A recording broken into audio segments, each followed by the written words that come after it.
when it comes to buying a house, buyers typically care about the following few things. Number one, what is the condition of the home that they're buying? And number two, what is the location of the home that they're buying? And number three, obviously, is what is the price that they're paying in association with the condition of the property and the location.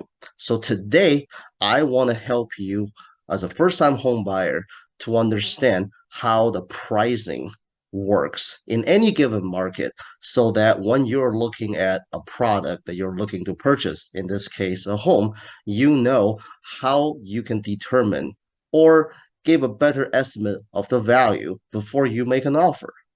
Hello, everybody. This is Bojie, Bay Area Real Estate. Been selling real estate in the Bay Area forever. And been talking to a lot of buyers recently. And like I said, buyers would like to have a peace of mind in three different areas. One, are we buying a good home, knowing that the conditions are solid? Number two, knowing everything I need to know about the location. And number three is how is the market doing? Now, I want to make this video today to address the specifics of what is the home value based on the property that you're seeing, conditions, and the location.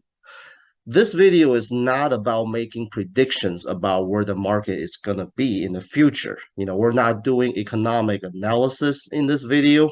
We're not doing any type of predictions. There are plenty of videos out there on YouTube, and everybody's got their own opinion, me included.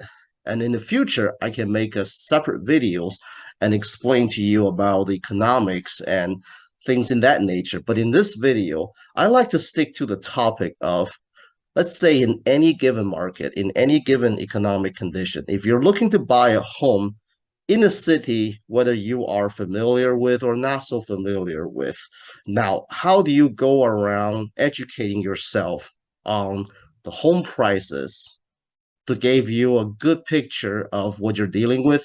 At the same time, if you're looking at a specific home in a specific area, how do you know? How do you avoid overpaying? How do you know what price point you're looking at to be reasonable?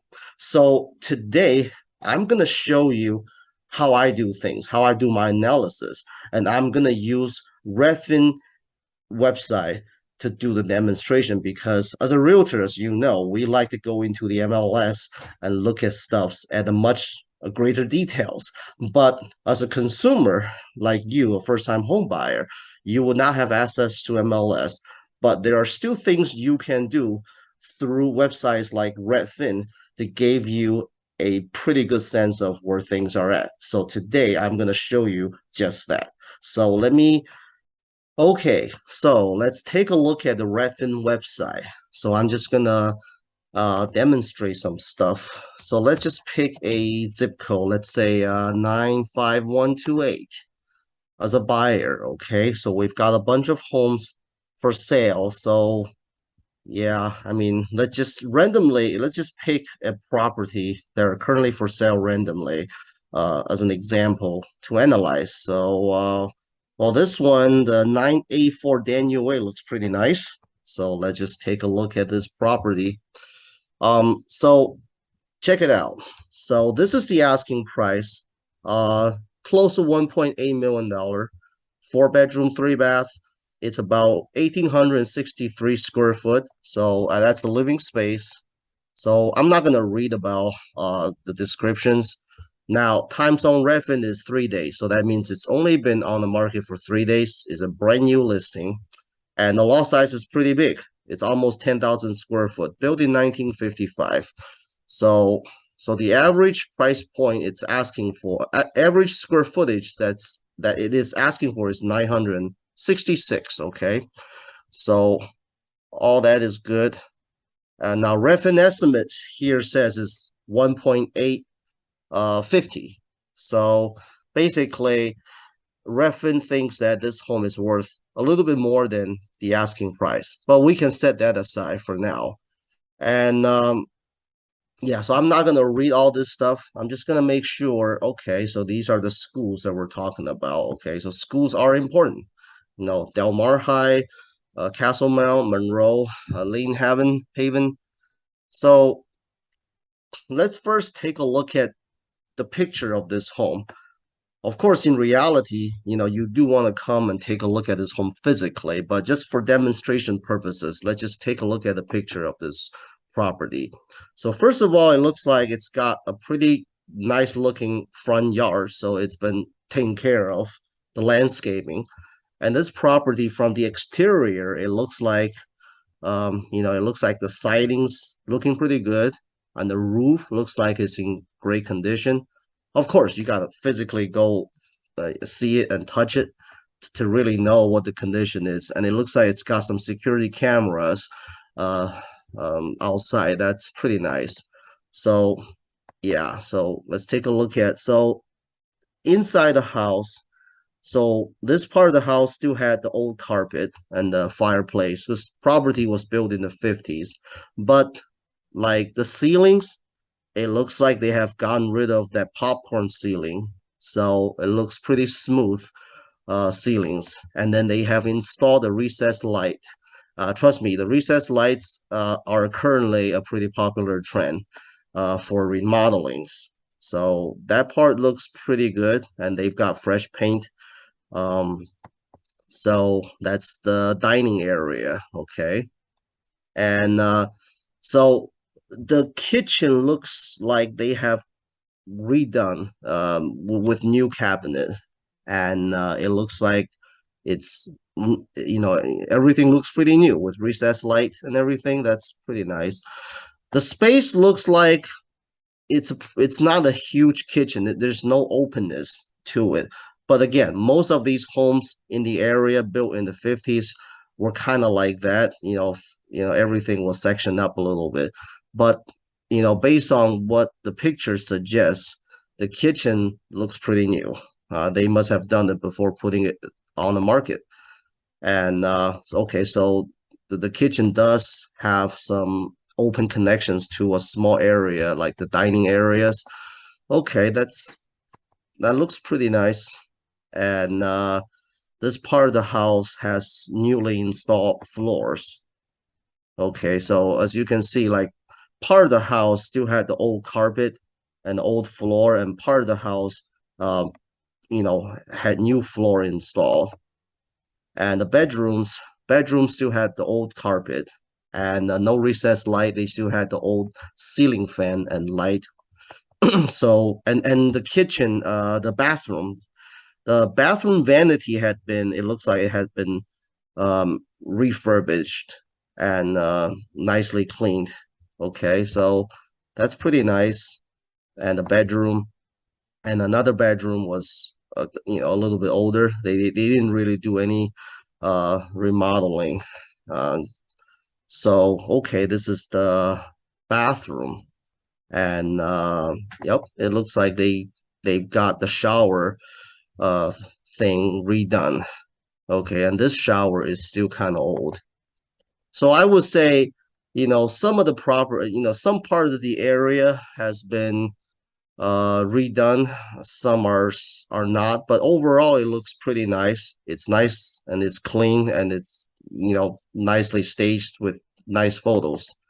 And the backyard looks very spacious. Yeah, and the backyard and the front yard both have really nice photos taken, and the landscaping are done very nicely.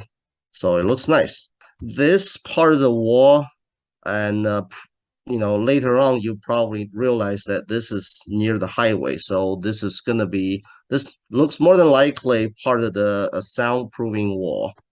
So here it gives you the floor plan ideas. Okay, so I would say overall it's a pretty nice looking property. So in order to determine what the value is, I mean, you don't have to know exactly what the value is. You can't without seeing the property. But just to get a sense, we want to look at what are similar homes in the area that were sold, in recent time to give you a sense of where things are. So let's take a look at this property. This property was sold on August 15th, so that's literally last week. And but it was so much less, 1.625.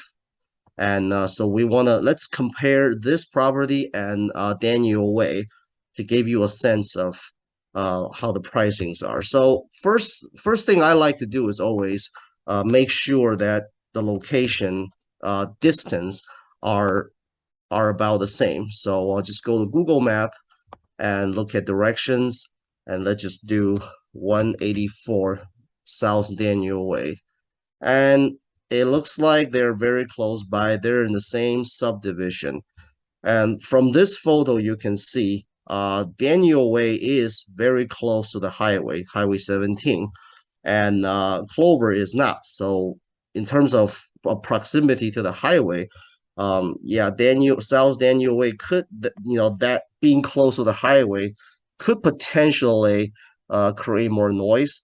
That would be something that the buyer will have to go physically go check it out and see how they feel. But yeah, if you're looking at it, yeah, just like the photos that we saw from Daniel Way, the backyard is facing the highway, but there's like soundproofing walls, and there's like quite a quite some distance to the actual highway road. We don't know, but just from the noise point of view, I would say, yeah, this part could be a plus to Clover, and a minus to Daniel Way. So, anyways, let's take a look at the comparable property, Clover Avenue. So this property was 4.2, 1800. So in terms of size, compared to Daniel Way, as you can see right here, Daniel Way is 4.3, 1863. So Daniel Way is slightly bigger and has one extra bathroom. So in terms of area, Daniel Way is bigger. So just make sure a few other things. Um, it was built around the same year, and the lot size is about 8,500. So that means it Daniel Way is almost 10,000. So the lot size of this house is about 1,400 square foot smaller. That's quite a lot less than Daniel Way. And let's see, let's take a look at. I'm not gonna go through all these other things, but in reality, you should. But just for the purpose of this video, schools are the same, so that's good. So we're comparing apple with apple. So now it really just comes down to the locations, and what else is there? Yeah, I think that's all there is to it. So the history of this house, okay, it was listed on July 11th, and then 4 days later it was pending, and then sold last week. So it was slightly over the asking price. So that's good. Now let's just take a look at the condition of this home compared to Daniel Way.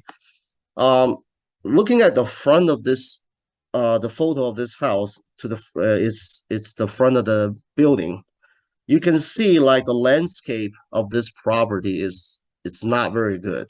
Like it looks like these grasses are dead. And look at the roof, and it looks like the roof is old. At some point, it will probably need to be replaced soon. Uh, I'm just looking at the photos, okay? In reality, you should go see this house physically to determine the condition of the home. But just from the first photo, it gives you a feeling like this house is old and it has not been maintained. Probably nobody even live here because the grass looks yellow and they look like they're all gonna be dead soon. And and then it looks like the front of the it looks like right here these bushes are gonna be overgrown pretty soon. So that's the first feeling. So now the inside of the house, there are no recessed light. You're still looking at carpet, and these carpet, although it looked like it had been washed, but it shows that it's pretty old. And yep, and then yeah, so it looks like it's pretty old. And now the kitchen, obviously, this kitchen is really old. It has not really been updated at all. And I'm not sure what that part of the like. Yeah, I can't really tell. Like there's a light bulb. But overall, it is a very old kitchen, old cabinet, old countertop, and old burners, and everything's really old. And And the kitchen again is similar floor plan uh as Daniel Way is just like it's just old. And yeah, so carpet and everything carpet, and then the wall looks pretty old too. Yeah, and yeah, look at these rooms. Uh, Now these floors are basically what's underneath the carpet. You just rip off the carpet, and this is what you're looking at. So some of the rooms they took out the carpet, some didn't. But they all look like, yeah, you look at the bathroom. Bathroom looks, yeah, it looks pretty old. It has not been updated. Yeah, and look at that room. Yeah, weird colors. So yeah, and this bathroom is looking pretty old too. And then this is the backyard. And again, there's there barely any landscaping. Yeah, if you look at the roof from this angle, it looks like the roof is about to, it's about time to change. And yeah, there are no grass. And I think that's it. That's pretty much the end of the photo. So overall, if you compare these two property, Clover was sold for 1.625 million dollars, and the average price that got sold was $898 per square foot versus Daniel Way's asking is um about $60 extra per square foot. So if you look at the size, Daniel Way is a little bit bigger and it's got one extra bath, so that would add more values to it. But the main thing, in my opinion, is the condition. Um, Clover Avenue looks like um, the roof needs to be replaced, and the overall property looks like it could have a lot of potential deferred maintenance based on how little the seller did to upgrade the home before selling. So, of course, the specifics depends on what the property inspection report says, but I wouldn't be surprised if there were a lot of work to be done for that particular property. So therefore, Daniel Way is asking for 1.8 approximately, which is about $180,000, $75,000 over Clover Avenue. Based on the condition, based on the look and feel, and based on the size, the only downside of Daniel Way to some buyer, not all buyer, is the fact that it's close to the highway. So, but other than that, I would say this extra $175,000 difference in price can be justified based on the condition, based on the size, and all that. And would Daniel Way actually sell for the asking price or not? It's too early to tell. It's only been on the market for 3 days. But based on this comparable, I would say, yeah, it's worth coming to check out Daniel Way. This is not an unreasonable price. Go check it out and see if you like it. See if the highway noise is unbearable or not, or how does this home actually look, when you're there physically. So that's what I would say for that. If you're looking at the photos and everything, and how much Clover was sold, I will say, yeah, go check out Daniel Ways. And let's see.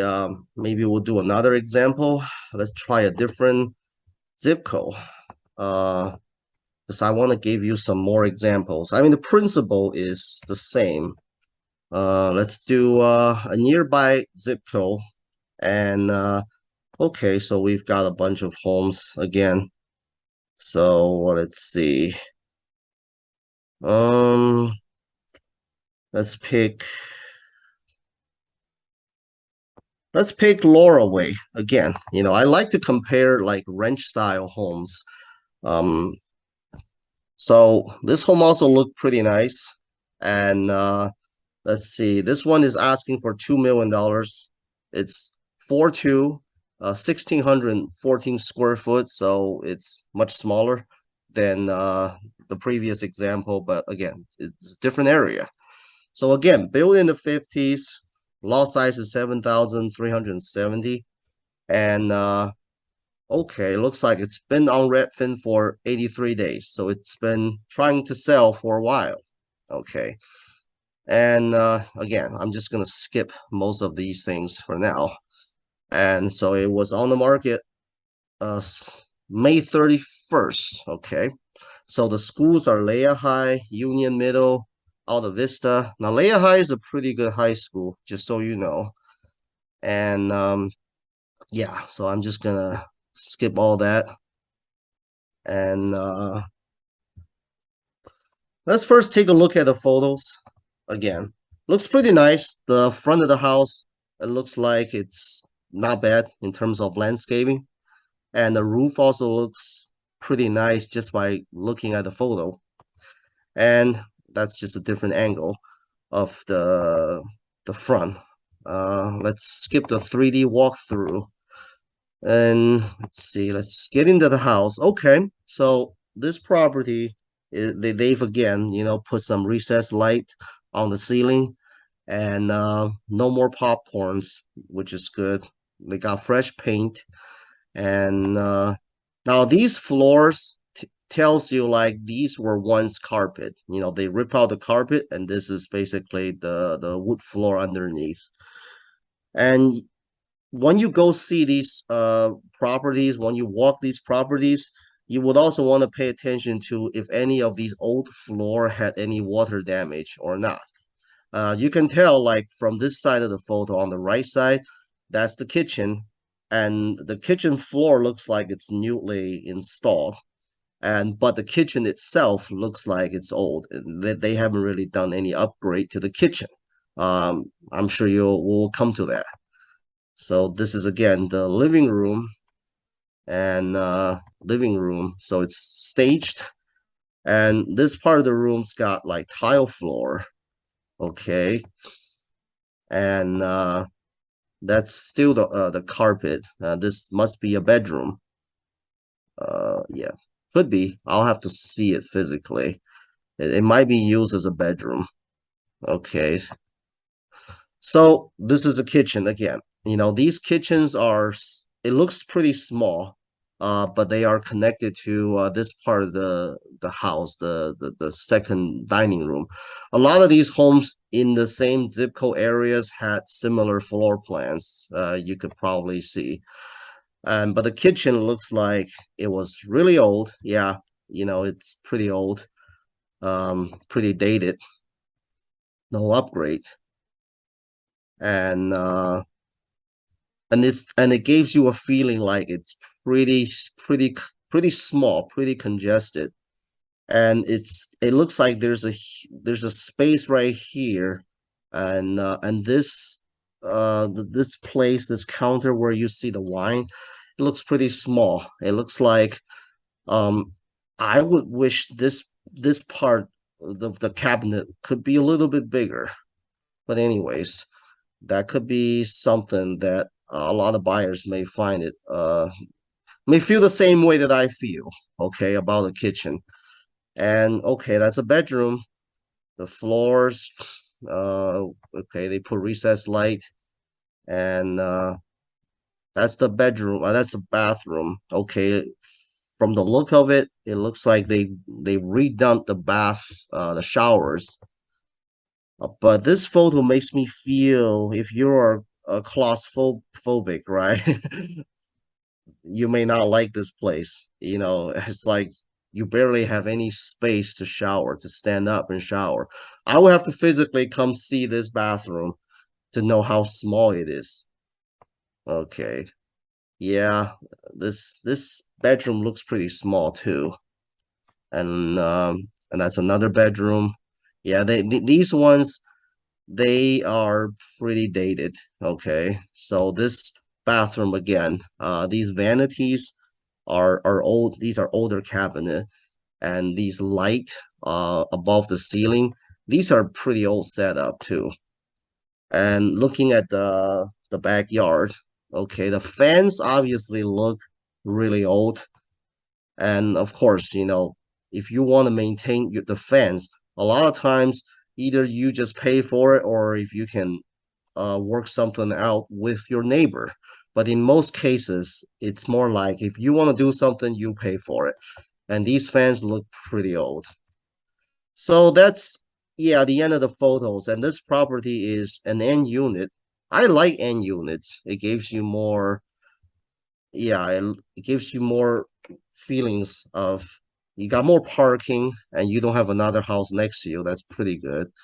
So overall, I would say this property look nice for the most part, but it is also dated.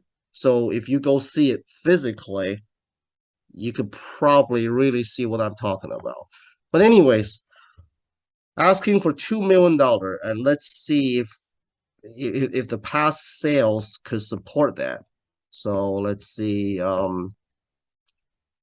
So Redfin, if you scroll all the way down here, you'll see like there are some options for you to look at the past sales and view comparables on the map. Okay, so here it tells you what are these other comparables that Redfin is using as examples. Let's see. I want to look at something that's more recent. Okay, let's say this one was sold last week, August 15th. Let's take a look at this house. And this one was sold for almost 2.5. So it's like $500,000 over Laura Drive. And this one, so let's use this as a comparable. Now they're both ranch style, one-story home, which is important to know, okay? You don't compare a one-story ranch style home with a two-story home. So they're both ranch style.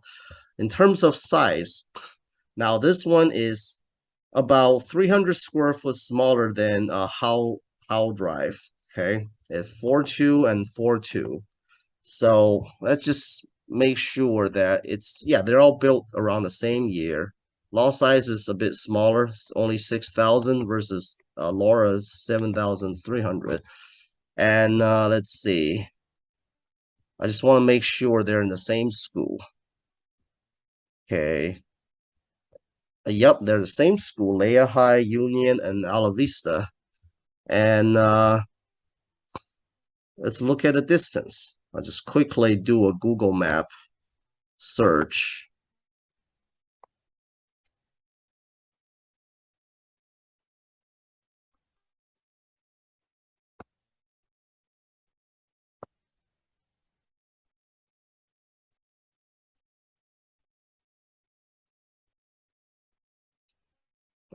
Yep, it's less than half a mile, 8-minute walk, and it's in the same subdivision. So we can establish that, this can be a good comparable. Although in realistic, I like this space to be a little bit smaller. But anyways, just for the purpose of this demonstration, we're not doing this for appraisal purposes. We're just doing this to establish, you know, base price if you are a buyer, if I were a buyer myself. So let's take a look at the condition of this home. So, okay, I mean, this is the front of the house. It looks pretty nice. And this one looks like it's got more upgrade. At least the floor looks like it's newer. It's got more recessed light on the ceiling. And now, wow, the kitchen looks definitely the kitchen of this house is a lot newer than the kitchen of Laura Drive. And it also looks like it's got more openness to it, just from looking at this photos alone. And let's see. Yep, that's the so they've installed newer. It looks like, oh yeah, they've got like a skylight along with the recessed lighting. So I would imagine this house is gonna be a lot brighter than the other one on any given day. So the kitchen looks, they're pretty opened up, even though this kitchen wasn't very big to begin with, but you know, the floor plan looks like it's a lot more open, and the kitchen is a lot more updated than Laura Drive. It's got newer appliances and an island an island countertop. So it looks like it, yeah, it definitely looks a lot nicer. Yeah, recessed light. Let's see. Yeah, from this photo, it does give you this feeling of openness that Laura Drive just doesn't give you. You know, yeah, so if you go back to Laura Drive and you look at the kitchen right there. Let's see, just yeah, this is Laura Drive's kitchen. Yeah, it looks really small. It looks really sectioned up. And How Drive's, I would say, yeah, kitchen is gonna be one of the main attraction. And the bedrooms, and if you look at the bathrooms are completely updated. You know, I like these new vanity, these new LED mirror lights, and the kitchen and the bathroom, the shower. You're not gonna. It's not gonna cost you class phobic, you know, like the other one in Laura Drive. Laura Drive's bathroom is so small, like I don't know. It's yeah, this is definitely a lot better. Yep. So that's the other bathroom that also look like it's pretty nicely updated. Look at these new lights. And the backyard does look a little bit smaller compared to Laura Drive. And but it's also pretty nice. And that's the floor plan. And that's the park. So we're just gonna stop right here. So How Drive was sold. When was it sold? Let's see. Let's just look at the history. So it looks like Hall was on the market in June 21st. Took them about a month to find a buyer, and then it sold right at the asking price. They didn't sell over the asking, but they were able to get what they were asking for. So they were sold around, if you look at the price per square footage, it's 1,312. And Laura Drive's, let me just remove the photos. Um, Laura Drive is 1,238. So, but they have a differences of 300, about 300 square foot living space. Actually, I would say 290. You know, I'm no mathematician. We'll just say 290. So let's just take the square foot differences. Again, I am doing this from a buyer's perspective, not so much from appraiser's perspective. So let's say 1,300, multiply that by 290. That's the square foot difference between the two property. You're getting somewhere around $380,000 in value difference. So that means if you take Howe Drive, you subtract that. This is 2.5 million. Let's just say 2.5. We round off everything.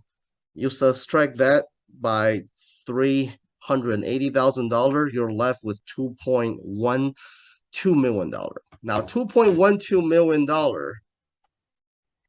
in terms of the value compared to this $2 million, that's like about 120 or 112 million thousand dollar in differences in value. And is that going to be justifiable based on the look and feel, the condition of How Drive versus Laura Drive? The main issue that I see in Laura Drive is the kitchen, the floor plan, and the bathroom being so small, where How Drive looks so much nicer inside of the house, the kitchen, the living room. To me, I feel like that differences in the eyes of a buyer is probably somewhere between $200,000 to $250,000 in differences. So if you take that again and you subtract another $250,000, then Laura Drive will end up to be somewhere around at least 1.9 or 1.85. That means the current price of Laura Drive, which is close to $2 million, is overpriced if you're comparing it with How Drive.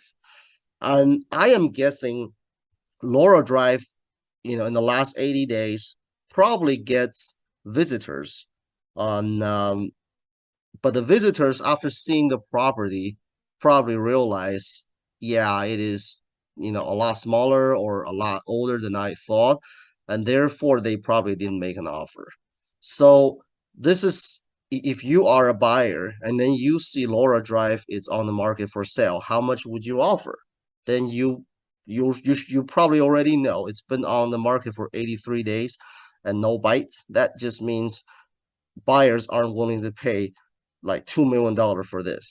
So how much would you pay for it? That depends on how much you like this home, how much this home make you feel that it belongs to you. But if you're looking at in terms of number, I would say probably around 1.85 to 1.9 might be attracting more buyers and buyers' attention. And that's what I would do if I were the seller of this property. So, anyways, let's just go to let's go to Redfin data center real quick. Let me show you something else. I understand if you are new to the real estate market in any city. And the good thing about Redfin is that a lot of the data, the majority of the data are already kind of out there for consumers to interpret. If you go to any other countries, they don't have data like this. Then you really have to talk to some local agents there that you like and trust. But here, there are tools that they're readily available for consumers without having to go to an agent. Of course, eventually, working with an agent that you like and trust is definitely going to be a great asset for you. But here, let's just pick San Jose. Now, this is how far Redfin can go down to. It's per metro or per county. So, obviously, we as realtors, we go down to neighborhood, we go down to zip codes. So we don't spend too much time on Redfin data center to interpret how the market is doing. But for consumers, I would say start with Redfin data center and take a look at what the trends are. So right now we're looking at San Jose. Now, we're looking at what's the median sale price in San Jose, which is around $1.4 million. Okay. Now, obviously, San Jose includes the really expensive West San Jose and the cheaper East San Jose. So the average has gone down from the peak of 1.6 to 1.4. Um, and then the next thing you want to look at is, let's take a look at the months of supply. Okay, months supply has gone up. It's pretty much reaching 2019's level. We all know that the pandemic in the last 2 years of pandemic, it has really done something to the inventory. Nobody was selling homes because of the virus, and now the COVID is over, all these pent up demand starts to come back. So we started to see a rise of inventory. So this is one of the reasons why it's putting a pressure on the home prices. So another thing, so this is overall the trend. So the median sale price per square footage, that's a data like I just showed you the example of when I was comparing How Drive and Laura Drive, right? I took the median sale price per square foot and multiplied by the square footage differences. Um, of course, we should do that at a zip code level or based on schools. But here in Redfin, you're doing it at a city level. It still gave you a pretty accurate, I mean, it still gave you a pretty good generic guidance of, what the market is.